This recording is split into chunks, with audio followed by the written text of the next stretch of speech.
Course number 3, Equal Opportunity, Affirmative Action, and Sexual Harassment Training. It is the policy of EMERY to provide employment, training, levels of compensation, transfer, and promotional opportunities, demotions, layoffs, terminations, and other employment actions without regard to race, color, religion, gender, national origin, age, disability status, or status as a veteran. This includes disabled veterans and Vietnam-era veterans. EMERY now reaffirms its commitment to this policy of equal employment opportunity. In accordance with the Affirmative Action Program, EMERY commits to recruiting, hiring, training, and promoting persons in all job classifications without regard to their protected category or any other non-job-related characteristic. We also commit to ensuring decisions regarding promotions are in accordance with equal employment opportunity requirements by imposing only valid job-related requirements for such promotions. We ensure all personnel actions related to compensation, benefits, transfers, terminations, training, work condition, and educational attainment are administered in a non-discriminatory manner. We ensure candidates representing all protected categories are reasonably recruited for job vacancies. Advertisements will not express a preference for applicants of a particular protected category. EMERY also commits to ensure related rules and procedures clearly include that there will be no discrimination on the basis of protected category status. It is EMERY's policy to maintain a work environment free of discrimination and harassment for all employees. Harassment based on a person's race, national origin, gender, age, marital status, religion, sexual orientation, and disability will not be tolerated and will result in disciplinary action up to and including termination. Harassment includes, but is not limited to, name-calling, letters, jokes, email, cartoons, graffiti, pictures, posters, gestures, ethnic slurs, racial epithets, and other conduct, which is aimed at a particular employee or group of employees. Sexual harassment is also unacceptable conduct, which violates this policy.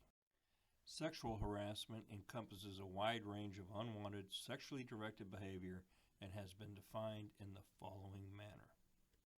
Sexual harassment is unwelcome sexual advances, requests for sexual favors, and other verbal or physical conduct of a sexual nature when submission to such conduct is made either explicitly or implicitly a term or condition of an individual's employment. Submission to or rejection of such conduct by an individual is used as a basis for employment decisions affecting such individual. Such conduct has the purpose or effect of unreasonable interference with an individual's work performance or creating an intimidating, hostile, or offensive working environment.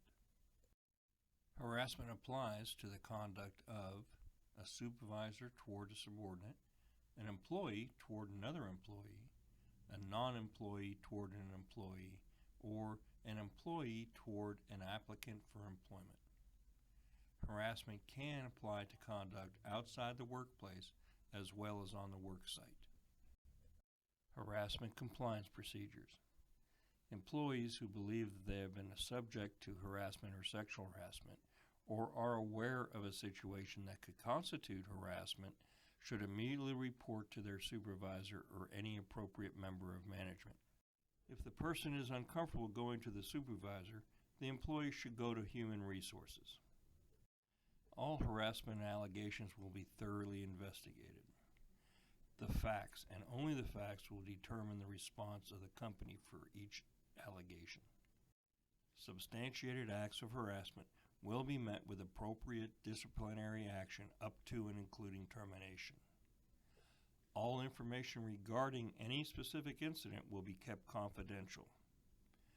No reprisals or retaliation against the employee reporting the allegation of harassment will be tolerated.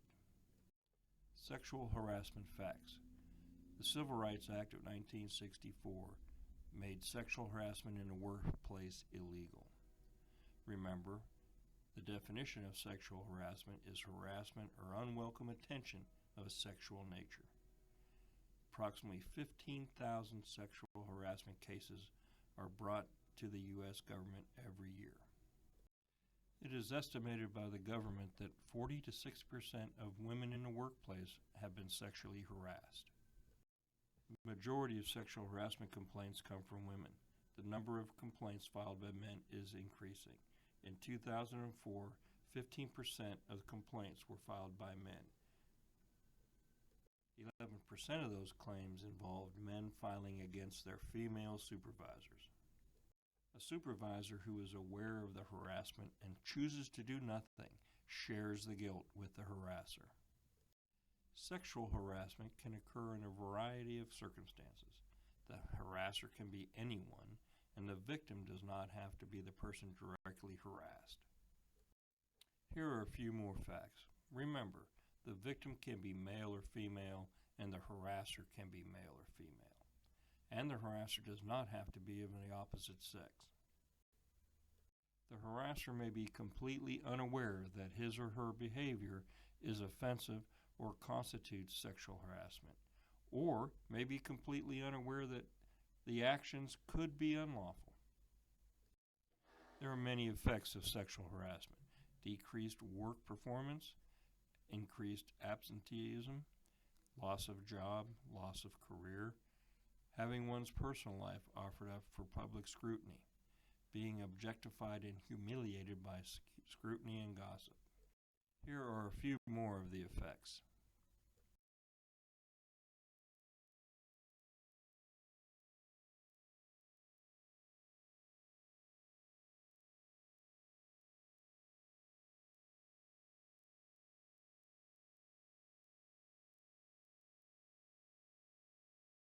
Here are some of the health effects of sexual harassment: depression, sleepiness, guilt, difficulty concentrating, etc.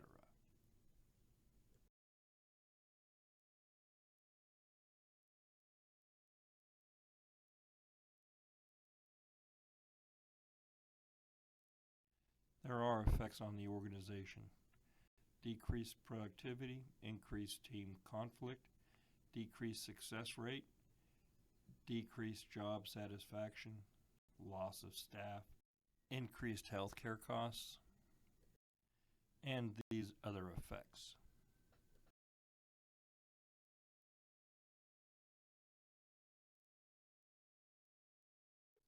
Thank you for your attention. Please remember, if you have any questions on this subject, contact Human Resources.